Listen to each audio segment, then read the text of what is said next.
Quem tiver perguntas para Val sobre ação social, para o Zimenberg, para o professor Robson e para o Daniel, agora é a hora, levante a mão, que o Wagner vai levar o microfone. O Nelson quer perguntar. Depois o Tiago também. Bom, boa noite a todos. Na verdade, o que eu senti na explicação sobre os conselhos tutelares, que eu confesso que eu desconhecia toda essa normativa, esse procedimento, desconheço a minha total ignorância no assunto. E aí, quando acabou a explicação, eu falei, mas como é que é isso? Vota onde? É a urna ladrona que a gente vai votar? Como é que é isso? É em colégio? Aí ficou esse... Aí quando eu percebi que tinha mais pessoas com a mesma dúvida. Aí o Alexandre comentou assim, tem 10 pessoas que serão candidatas. Deve ser só os 10 que sabem como é que funciona isso. Bom, respondendo a sua pergunta, é porque, por ser muito comum, né, o processo eleitoral, ele é exatamente igual a um processo eleitoral regular. Você tem alguns municípios, como cada município organiza seu processo, alguns usam cédula de papel. Por exemplo, o meu usa cédula de papel. Alguns municípios, como o Rio de Janeiro, usam urna eletrônica.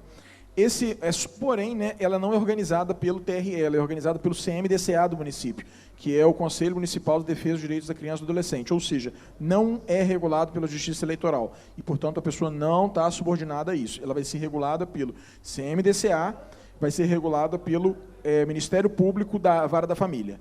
Entendeu? Apenas esses dois. Não, isso eu entendi, mas... Qualquer um vota, qualquer eleitor. Só para a minha dúvida, é um pouquinho mais do que isso.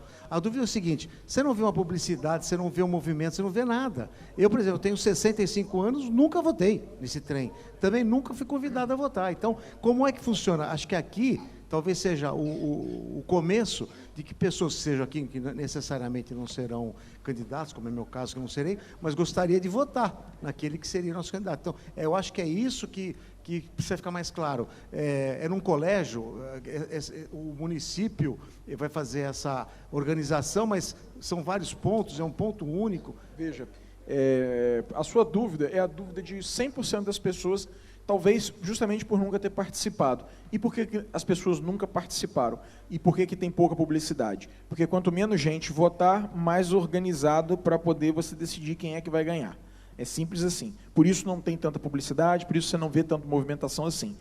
Então, eu não posso responder, como eu disse, cada município tem o seu colégio, tem o seu lugar. Por exemplo, na minha cidade, é um lugar só de votação, embora seja uma cidade grande para isso, é um lugar só de votação, é num colégio, o cara leva a carteira de identidade, título de eleitor. Vai lá, vota e acabou, e é no papel. Provavelmente aqui no Rio deve ser pelo menos um local de votação por distrito. Então, por exemplo, aqui na Barra vai ter um, no Leblon vai ter outro, ali no outro, na Ilha vai ter mais um, em Ramos vai ter mais outro. Então, deve ser 19 pontos de votação. Em cada um deles, você tem aqueles candidatos daquele distrito. Então, você deve ter, mais ou menos, deve ser isso, mas isso vai estar no edital. E aí, por isso que as pessoas têm que andar o mais juntas possível da agora para diante, porque a única forma da gente informar do que vai ser feito é se a gente tiver contato com as pessoas. Então, falar, vai ser desse jeito aqui. Vai acontecer assim. Porque, por exemplo, nesse momento, nós não temos informação de onde é a eleição, por exemplo, aqui na Barra. Não temos e nem teremos, porque não saiu o edital ainda. Quando sair o edital, provavelmente, lá no finalzinho vai ter alguma coisa. E se não tiver, só vai ser divulgado quando começar a campanha eleitoral. Bom, então, a importância da Associação da Política Brasil, que a nossa associação, é de tentar descobrir esses endereços para que a gente seja uma massa de voto para aquele candidato. Quer dizer... por exemplo, sua cidade é Itaperuna. Itaperuna. Você falou que tem mais ou menos 100 mil pessoas, não é 100 mil pessoas. Quantas pessoas votaram? 5 mil. É um percentual de 5%. Sim, não são, veja bem, a gente tem 60 mil eleitores, mas é por aí, 10% da cidade votou para o Conselho, apenas. Eu até acho que deve ser até um número razoável, porque eu não conheço ninguém que tenha votado para isso. Provavelmente a esquerda, por ser mais organizada, eles botam os ônibus lá e votam. Oi, pastor Joel. Pastor? Aqui na Barra, a última eleição, o último conselheiro tutelar se elegeu com 480 votos, só para você ter uma ideia.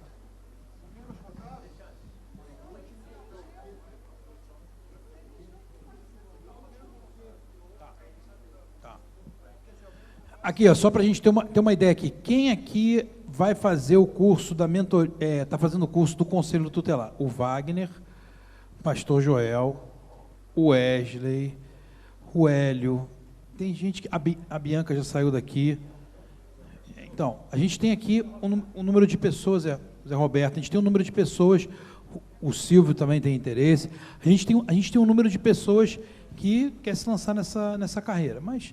Um detalhe, Alexandre, que eu acabei esquecendo de falar na hora que eu estava falando, se alguém quiser fazer o curso, ter mais informação, por favor, na hora de sair ali, pega uma folha de papel e coloca lá, interesse no curso Conselho Tutelar. Coloca lá seu número de telefone para a gente entrar em contato, porque a plataforma ainda não está pronta, mas é só aqui, enquanto eu estou em contato com o Alexandre, com a Tatiana, comigo, nós vamos dar um jeito de te guiar, tá bom? E aí a gente...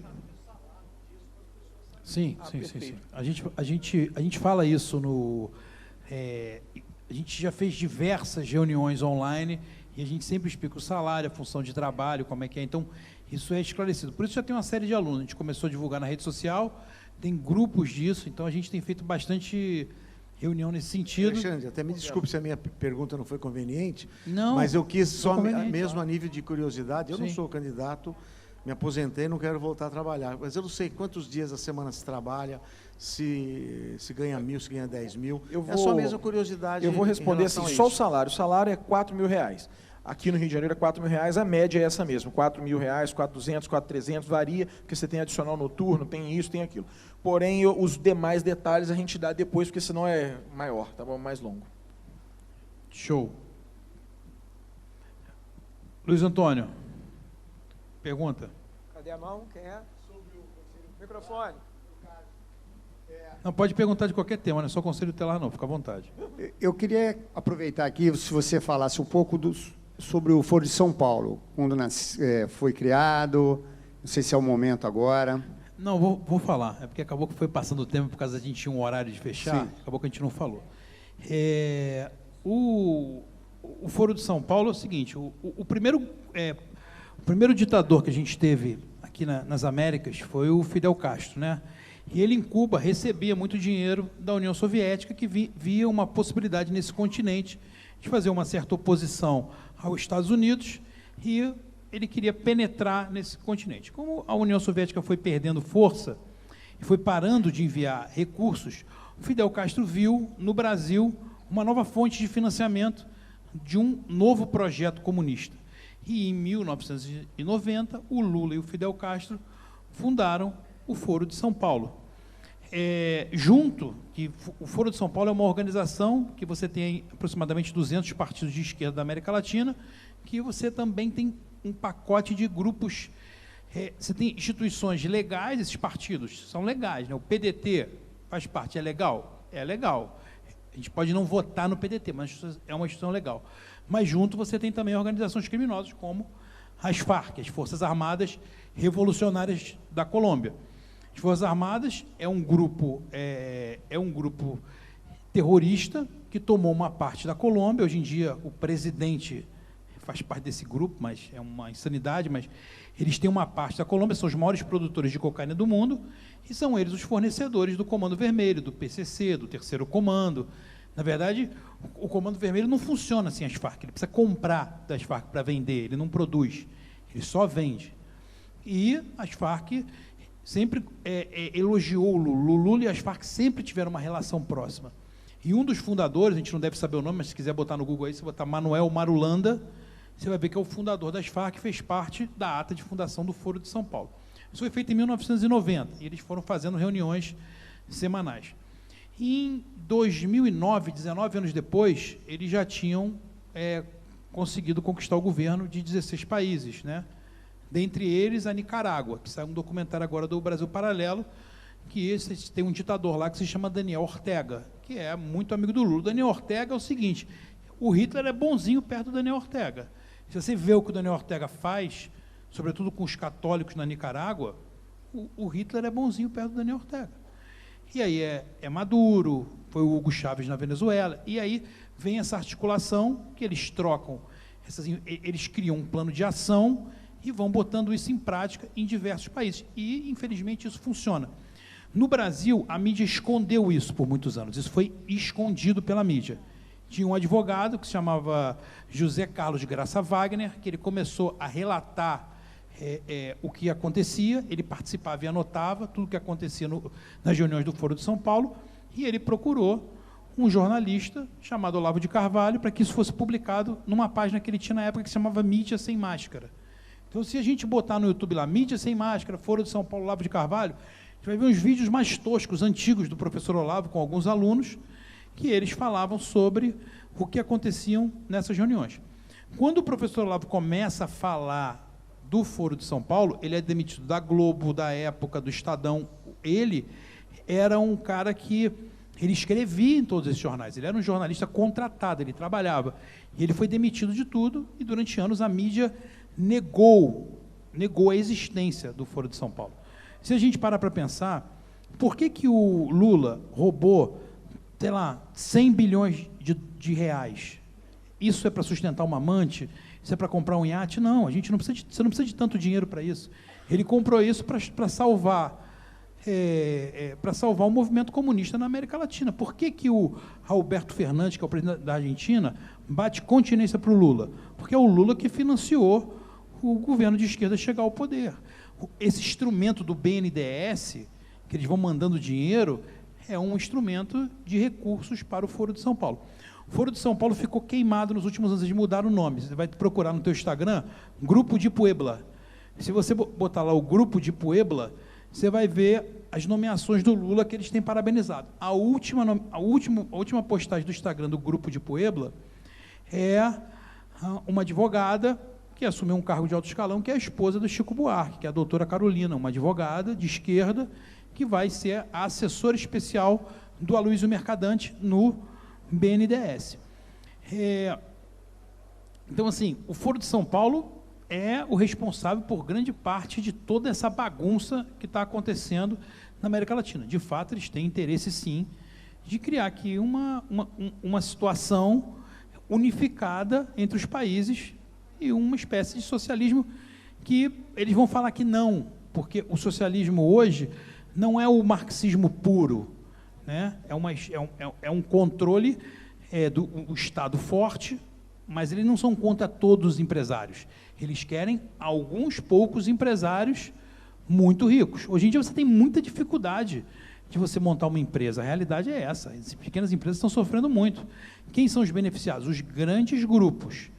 E esse governo, Lula, sempre teve esse governo com a tal da política dos campeões nacionais. JBS, Gol, Odebrecht, sempre foi isso, né? E agora volta isso tudo. Então, o Foro de São Paulo é essa reunião de partidos de esquerda, junto com instituições criminosas, que hoje fomenta a esquerda na América Latina. O que a direita tem para contrapor isso? Nada. Nada. Eles têm o Foro de São Paulo, tem dinheiro, tem tudo. A gente não tem nada. Nós não temos articulação com a direita na Argentina, com a direita na... Muito, muito pouco. Um conhece o outro, o Eduardo Bolsonaro até tinha uma certa ligação com um ou outro, mas é muito pouco, não dá para comparar com o Foro de São Paulo. E a gente vai estudando e vendo cada vez... Eu vou passar para você, tá, Reinaldo? Eu sei que você entende do assunto. Para terminar, programa Mais Médicos. O Raul Castro, que quando o Fidel Castro morreu assumiu Cuba, ele faturava com esse programa Mais Médicos 6 bilhões de dólares por ano. Tá? A gente não sabe se são médicos, eles vêm aqui, no Brasil, não era só o Brasil, tá? Vários países da América Latina contratavam os Mais Médicos, porque Cuba é como se fosse a mente do Foro de São Paulo, tá? Enquanto o Brasil dá o dinheiro, Cuba comanda, e o Mais Médicos, esses caras vinham para cá e ficavam em regimes análogos à escravidão. O médico de Cuba, a família dele é registrada lá em Cuba, todo mundo sabe onde mora, ele vem para o Brasil, o governo federal pagava 10 mil reais, dava 2 para o cara e 8 ia para o ditador. E eram milhões e milhões de dólares que saíam. Começou no governo Dilma isso, e isso já está voltando agora. O Mais Médicos já está voltando agora. Então, é um sistema análogo à escravidão no Brasil. Reinaldo. Seria uma alternativa para... Alexandre, o CEPAC seria uma alternativa para se contrapor ao Foro de São Paulo? Eu acho muito fraco perto do Foro de São Paulo, né? Muito fraco. O CEPAC é um evento conservador que foi criado na época do governo do Ronald Reagan nos Estados Unidos. E nessa semana agora está tendo o CEPAC, acho que em Washington vai estar o Bolsonaro, o Trump, mas não dá para comparar, porque o que é falado no Foro de São Paulo? Eles têm um plano de ação e todos os países seguem o mesmo plano de ação. O país que não tem fonte, não tem recursos, o país que tem recursos dá o recurso. O CEPAC não tem nada disso. O CEPAC são palestras, as pessoas contam a vida. Eu já fui no ano passado, a pastora Tatiana foi também. Fui há 3 ou 4 anos em São Paulo também, no CIPEC que teve lá. É muito legal, muito interessante. Eu sugiro... Quem aqui já foi no CIPEC? Então, o pastor Joel já foi, o Tiago. Eu sugiro que todo mundo vá no CIPEC, mas não dá para comparar. Ou seja, falta uma linha de ação estratégica, não é isso? Eles estão mais avançados. Eles querem tomar o poder, né?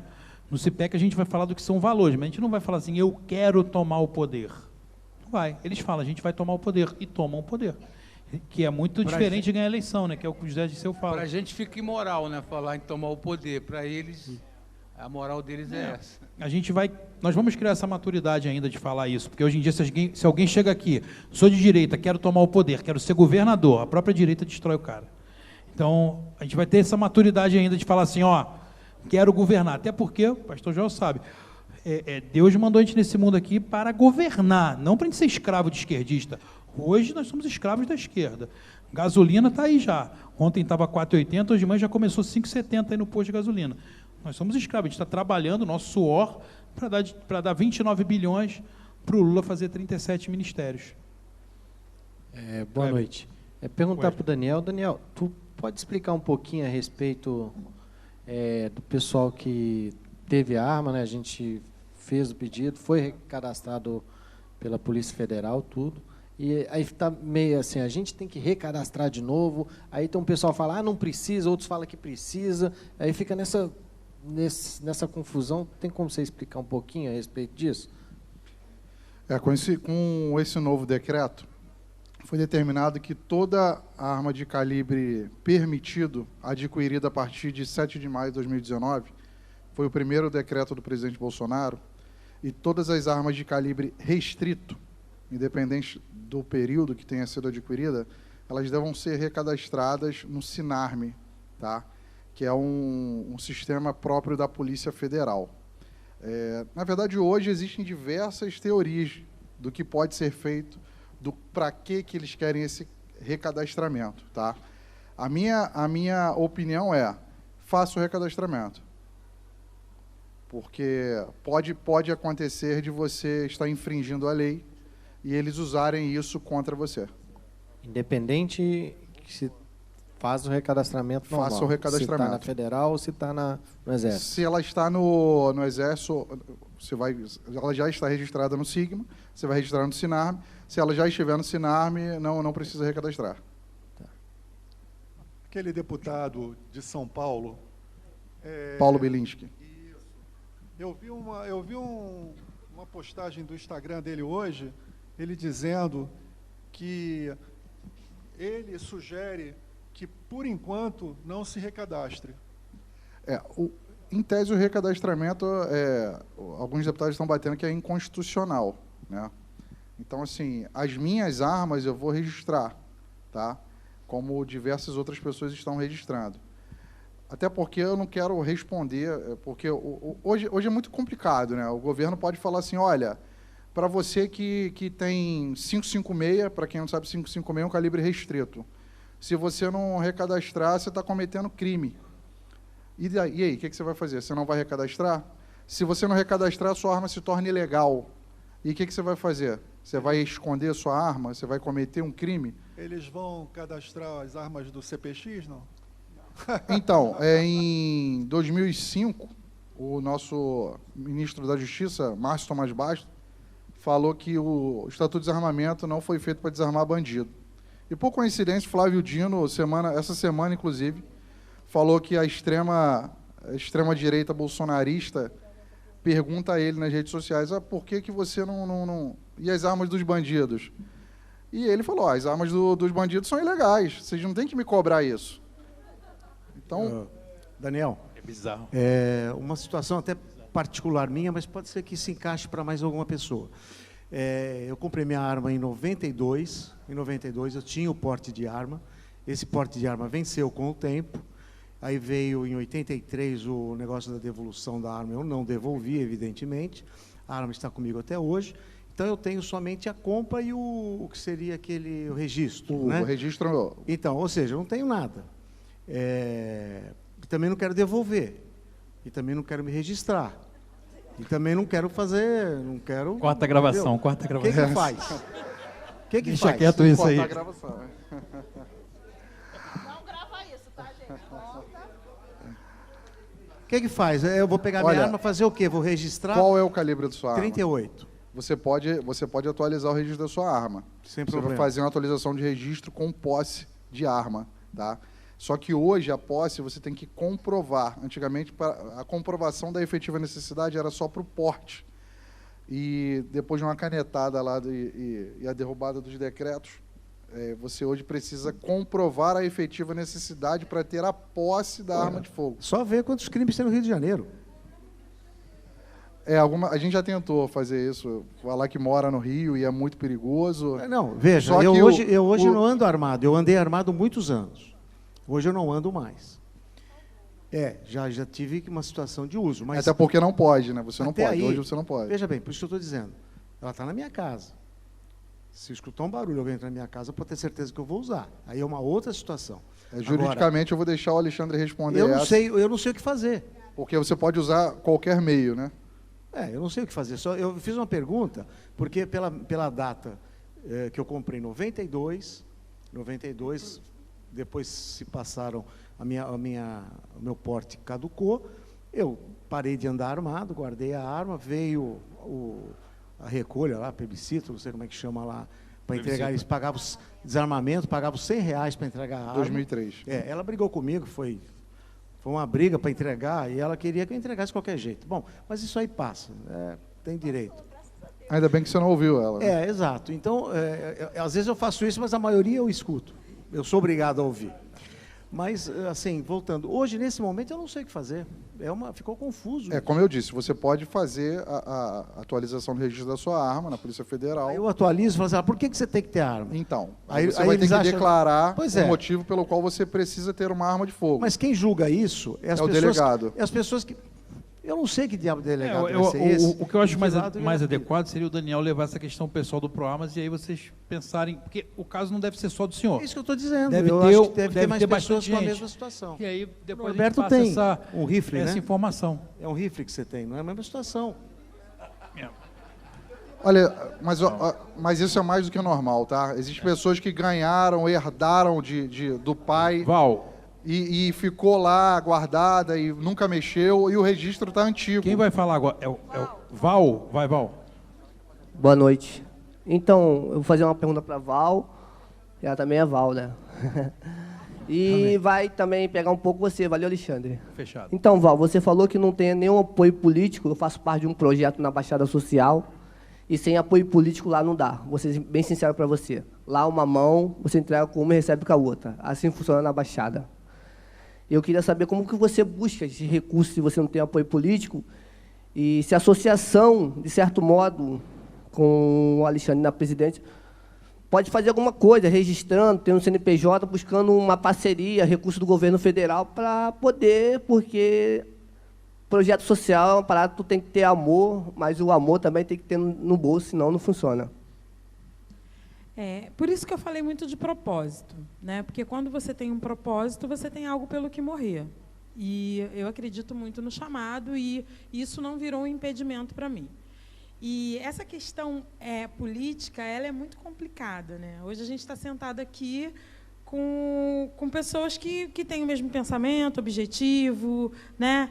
Direita, mas complicação. É difícil alguém entrar te estendendo a mão sem que você se venda, né? A maioria dos editais que tem hoje, que os projetos participam dos editais, eles estão privilegiando a mulher negra, em si eu entraria na categoria, mas LGBT e por aí vai. E eu não vou me entortar para ceder a um caminho que eu luto contra, né? Não é simplesmente respeitar. Respeitar, a gente respeita todo mundo, mas eu tenho meu credo, aquilo que eu acredito, é aquilo que eu falei aqui. Aqui os meninos, eles chegam lá na academia, os caras param na minha porta e falam que eles têm uma lei. E que eu preciso respeitar a lei deles. E é o que eu falo para eles, ó, eu respeito a lei de vocês, eu digo lei do tráfico, dessa porta para fora, mas da porta para dentro, a lei é minha. Então, assim, com isso eu ganhei o respeito deles. O respeito dos meninos, inclusive. Porque quando você abre um projeto social, você está me dizendo que você trabalha no projeto social, você sabe a dificuldade que é, porque as crianças chegam lá querendo mandar em você. Então, assim, é difícil até quando você tem um envolvimento político, porque eles só aparecem em época de campanha, né? É uma troca. Você está se vendendo ali por muito pouco. Então, eu acho que a corrente do bem hoje me é funcional. É lógico que eu preciso muito, eu estaria ajudando muito mais esses meninos se eu tivesse um tipo de apoio, mas eu acredito que vai chegar um apoio que realmente vai fazer diferença dentro daquilo que eu acredito, luto e defendo, né? Mas agora me vender por migalhas para um governo de esquerda não vai rolar. Respondeu já, né? Respondeu. Não, eu acho que assim, o social, né, isso foi criado pelos cristãos, né? Os cristãos criaram essa solidariedade. É o amor ao próximo de Jesus Cristo.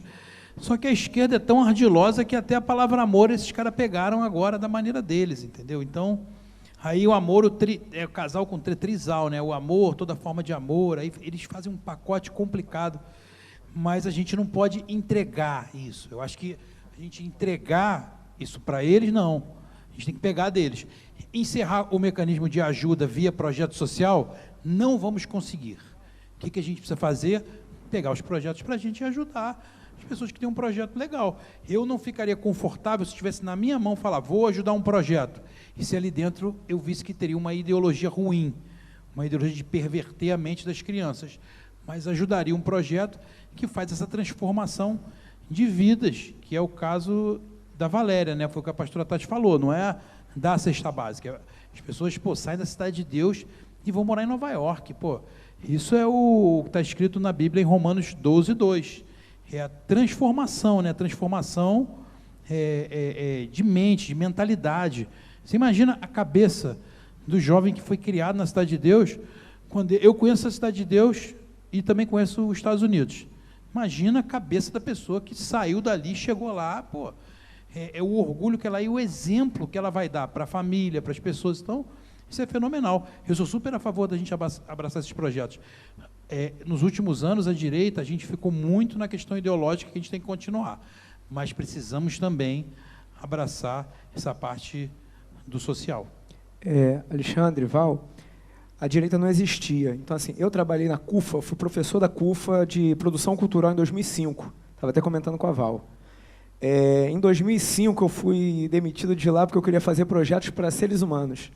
E os projetos deles eram focados para negros.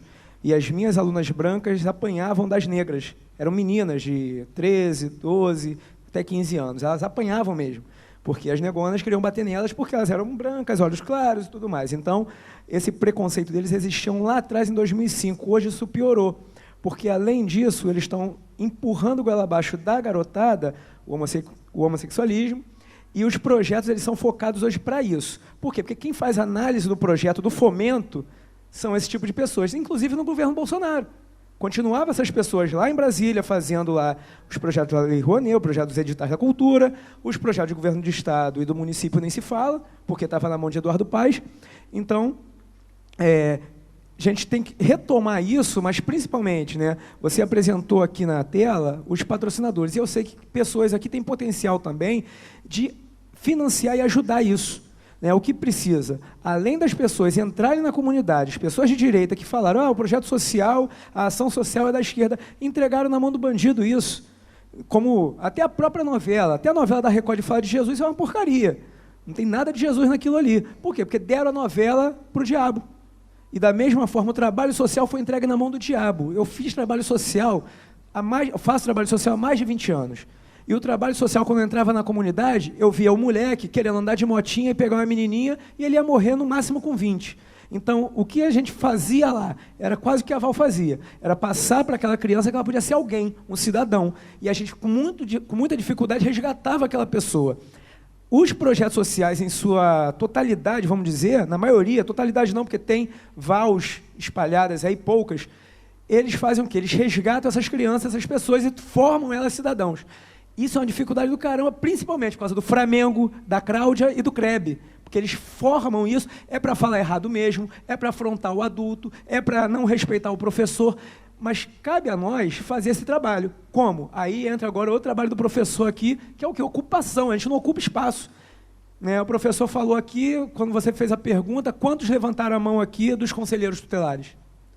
Nem todos aqui, teve um irmão ali, um amigo, que ele falou, não, eu tenho interesse, mas eu não vou vir conselheiro, estou aposentado. Mas talvez você possa indicar alguém. Eu vou dar um exemplo prático. Tem um colega meu que ele é assistente social de Magé, uma liderança do caramba em Magé. Eu já convenci ele a fazer o curso. Porque ele vai ser um conselheiro tutelar em Magé. Eu posso ter mais de um, mas um conselheiro tutelar em Magé a gente vai ter. Não sou eu não moro em Magé, mas eu tenho uma baita de uma liderança, o cara é cristão, o cara é assistente social, de direita, ele vai ser. E eu vou botar ele para fazer o curso, porque ele já convenci, já conversei com ele e tudo mais. Então, assim, saindo daqui, também é outra coisa, que a gente tem que convencer outras pessoas e identificar, pô, o cara está lá em Cabo Frio, eu tenho um potencial lá em Cabo Frio que eu posso indicar para fazer o curso, para ocupar esses espaços. No Conselho Tutelar e no trabalho social, que aí a gente vai começar a ocupar espaço. Nós perdemos todos os espaços. Então, quando a gente começar a ocupar o espaço, aí a gente vai começar a caminhar para retomar e sairmos da escravidão que a gente está vivendo hoje. Obrigado.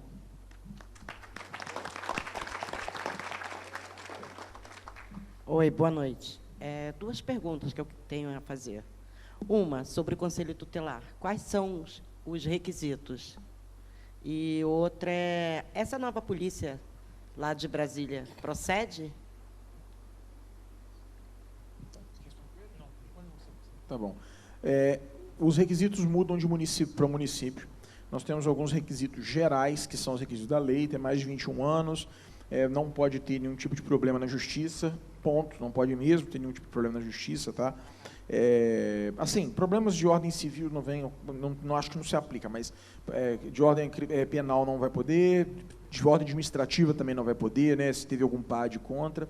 Deixa eu ver se eu me recordo de algum outro requisito. Grau de escolaridade, alguma coisa assim? Depende de município para município. Alguns municípios pedem grau superior, alguns municípios pedem ensino médio. Aqui no Rio pede ensino médio. Acho que aqui também pede experiência com criança, desde que ela pode ser tanto voluntária quanto ela pode ser profissional. Então, cada município tem a sua própria forma de abordagem. Alguns cobram um pouco mais, outros cobram um pouco menos. Essa pergunta foi a pergunta de alguém que estava durante o coffee break, e aí eu vou deixar específico isso. É o seguinte, a regra geral o número de candidatos tem que ser o maior possível, o entendimento da lei é que tem que ser o maior número possível, que o eleitor tem que ter um máximo de opções. Então, a ideia é que ela não pode ser muito restritiva. Então, por exemplo, às vezes o município ele coloca lá assim, tem que ter carteira B de motorista, e aí durante o processo o juiz derruba aquela cláusula, porque não pode ser limitado, tem que ser uma coisa aberta. Perfeito. Quanto à Polícia de Brasília, eu não sei o trâmite que está tendo, mas é da Força Nacional. É natural que o governo do PT, a força que ele não controle, ele vai desidratar e criar uma que ele controle. Se ele conseguir controlar que tem, ele mantém. Se ele não conseguir controlar, ele vai tirar. Tudo que a gente pode imaginar de ruim, eles são piores. Então, isso aí... Ele veio justamente para isso, né? Exato. Ele voltou para se vingar. Isso. No Rio. Boa. Deixa eu perguntar para ele no Conselho Tutelar. Aqui. Onde é que tá? Na questão dos votos, aqui no Rio, por exemplo, todo mundo pode votar, tipo, o pessoal de Campo Grande pode votar no pessoal aqui da Barra pode... Como que isso é direcionado? A pessoa que tem um título aqui, que pode ser conselheira aqui? Perfeito. É o seguinte, eu vou falar com base, assim, eu não sou daqui, e nós temos assim, algumas pessoas, durante o processo que quando a gente começou o curso, uma pessoa virou e falou assim, não, na última eleição não pôde, foi assim, assim, assim. Qual que é o ponto? A regra do Conselho Tutelar, ela é um edital administrativo. Então, vale o que está escrito no edital. Não interessa a regra inventada. O promotor chegou lá e falou não sei o quê. Não interessa isso. Por exemplo, o promotor da minha cidade, ele falou assim, não pode ninguém compartilhar a campanha no Facebook do Conselho Tutelar. A minha candidatura era a que mais tinha compartilhamento. Ele não conseguiu derrubar a minha candidatura de jeito nenhum. Ele inventou outras coisas, mas de pronto isso aí ele não conseguiu. Ele ia lá, fazia denúncia, o CMDCA derrubava. Por quê? Vale o que está no edital. O edital proíbe o compartilhamento? Não, então não vale. Acabou. Então, assim, para aqui para o Rio, tinha essa questão. E ela ainda é uma dúvida para mim. Qual que foi a normativa que eu estou usando? O edital de 2019. No edital de 2019 não tem nem tempo de moradia e não diz que se você é da Barra você não pode concorrer no Leblon. Não tem nada disso dizendo. Também não diz que o cara que mora no Leblon não pode votar na Barra. Eu só não vi alguma regra sobre voto, duplicidade de voto. Eu sou do Leblon e vou votar no Leblon e na Barra. Isso eu não vi como é que eles estão controlando. Nós vamos descobrir isso assim que sair o edital. Como a gente vai preparar as coisas antes, nós estamos acompanhando ali com lupa, né? Que a maior parte dos candidatos é daqui. Então, mas assim, do ponto de vista do edital de 2019, não vi nada que dissesse. Então, às vezes, naquela época, alguém pode ter falado assim, gente, não pode não, vão criar aqui, mas isso é apenas... não pode. Não pode, está escrito? Não, então pode, nós vamos fazer. Ponto, entendeu? Essa é a regra. Até uma pessoa que, Elizabeth, que é a nossa aluna, fez essa pergunta.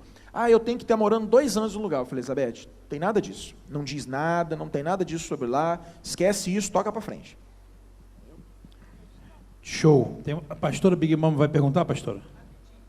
Tá, pessoal, depois da pastora Big Mama, mais 2 e a gente fecha por causa do horário. A Val, tem a Val lá na CDD que ela colocava Mega Hair em mim, maquiadora. Deixa eu te falar uma coisa, eu concordo com você em número, gênero e grau com relação à visão da obra social em si, nós não ficarmos nas mãos de quem... Não é uma questão apenas de fé, né? Nós sabemos que isso é muito complicado, porque eu também vivi essa realidade anos e anos e anos na minha vida. Mas uma coisa que me chamou muita atenção aqui é porque nós estamos com uma construção... Porque eu tenho os pastores de alguns países que criaram a cozinha comunitária, porque aí tem nutricionista que consegue dar uma receita para as criancinhas que estão aí morrendo e tal, enfim. Só que o nosso objetivo vai além, porque foi o que nós fizemos a vida inteira, 36 anos, tirando pessoas da rua, mas assim, do nada, acontecendo, e foi ficando, passando vidas e vidas e vidas que hoje são formados, outros, enfim, né, tiveram seus caminhos, graças a Deus. Mas onde nós vamos realizar agora... Nós estamos enfrentando uma dificuldade, que seria exatamente o que você já respondeu aí. Por exemplo, eu já poderia ter um instituto construído há muitos anos. Nós não aceitamos nenhum tipo de ajuda que não fosse resposta de Deus para nós, porque tem pessoas interessadas e sabem da nossa idoneidade. Então, nós estamos construindo num local e temos um sonho. Esse sonho ele tem muito a ver, no seu caso, foi com a dança, que é maravilhoso, lindo, mas nós temos um sonho, né, também, que é ligado ao esporte e ligado ao fato de proteger as crianças que sofrem abuso sexual. Aí, só uma pergunta assim para você. Eu, hoje, por exemplo, encontro dificuldade em entrar em algumas áreas perigosas pela postura que eu assumi antes de 2018 para cá, né? Mas continuo tendo acesso a todas essas pessoas que precisam e que querem ajuda. Como que você conseguiu, como que você consegue trabalhar esse aspecto tem as leis de lá da comunidade e nós temos uns princípios naquilo que nós cremos, né? Como é que você faz sobre isso? Hoje nós recebemos um campeão lá, olímpico, que é da comunidade também, e uma fala dele muito interessante, que é algo que a gente escuta o tempo inteiro na nossa vida, né? Tudo que você planta, você colhe. A forma que você planta, tudo isso. E eu penso dessa maneira. As pessoas começam a te respeitar por aquilo que você é. Exatamente. Então, assim, não adianta você viver uma maquiagem, porque uma hora...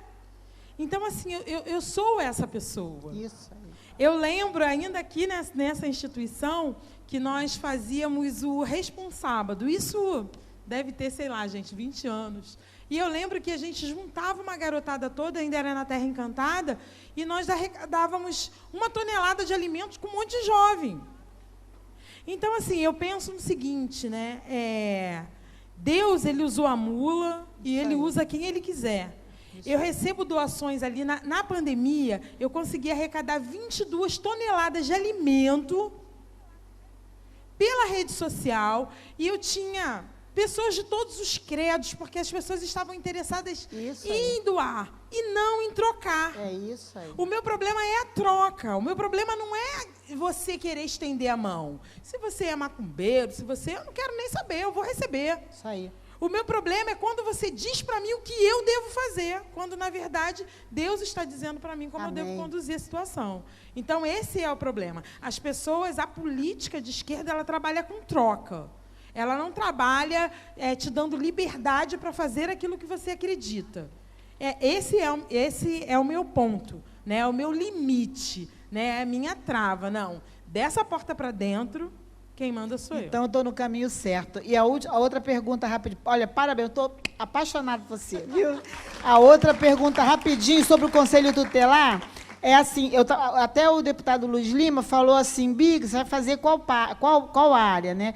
Eu não tinha me dado conta de que existe, para mim, era proteger, no caso, né, a criança, o adolescente. Eu sei, eu gosto muito de ler, o Alexandre sabe disso, a gente até está falando sobre os livros, a coleção que eu li com 12 anos, Jesus. Meu pai era...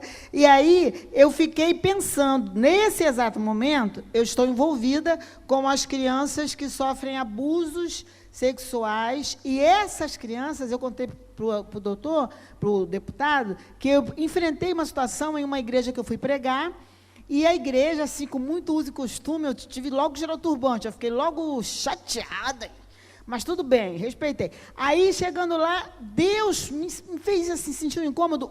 Um líder lá abusou das 7 crianças, as 7 meninas, a esposa em cima de uma cama. Só que quando eu chamei o pastor, porque Deus me fez sentir, eu chamei a filha mais velha, casada já até, para conversar, que eu senti algo, foi algo terrível mesmo, e ela confessou chorando. Aí o que acontece? O pastor disse que não era para denunciar, porque ele era um ministro e Deus ia libertar. Eu não concordo com isso. Então, na situação do Conselho Tutelar, eu quero fazer o curso, quero me entregar de verdade, para chegar, que foi uma luta, porque eu sei, não sabia o que era, mas sei que Deus já realmente tinha algo aqui comigo, tá?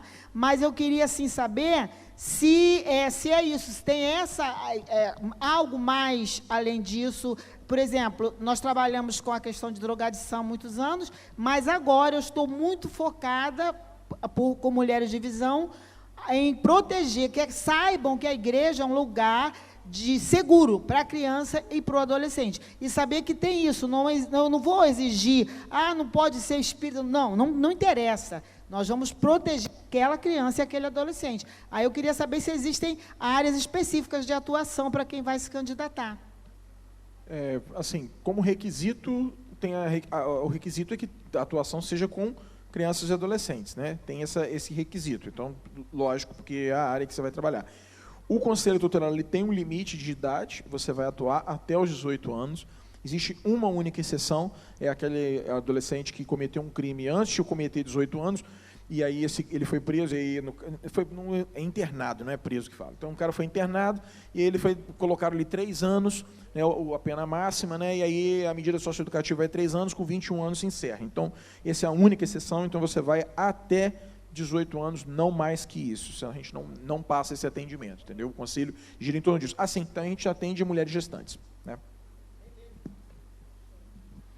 Gente, são 10h41, hoje nós não vamos nos estender, né? Amanhã a gente tem um longo dia de gravação.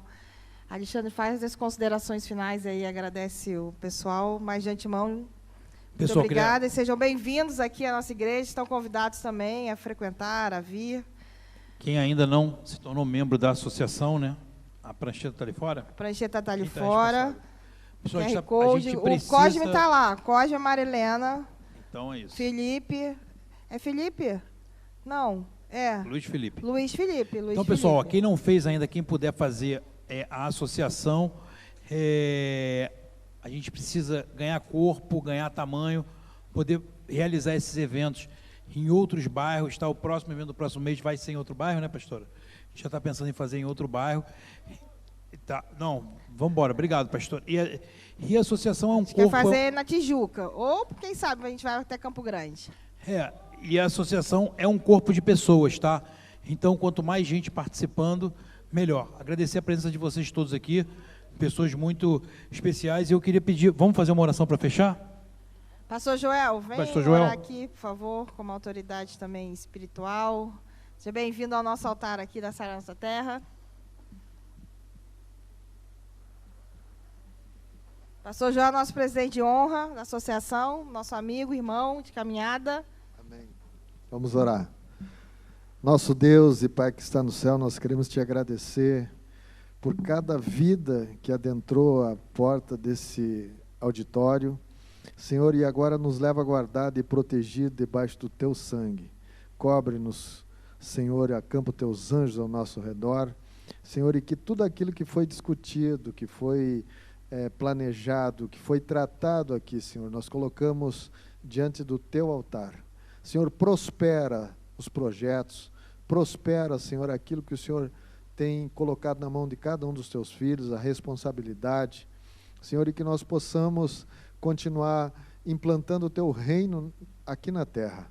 Senhor, que seja feito aqui aquilo que é feito no céu. Senhor, nos capacita, nos dá sabedoria, nos dá estratégia, nos dá, Senhor, graça, que nós possamos, Senhor, entender esse tempo profético que estamos vivendo e fazer aquilo que é preciso ser feito, para que quando o Senhor tiver que nos cobrar e que nós nos apresentar, que nós possamos dizer, Pai, eu fui aquilo que tu esperava que eu fosse, eu fiz aquilo que tu esperava que eu fizesse, e assim nós te agradecemos, em nome do Pai, do Filho e do Espírito Santo de Deus. Amém e amém. Estamos encerrados.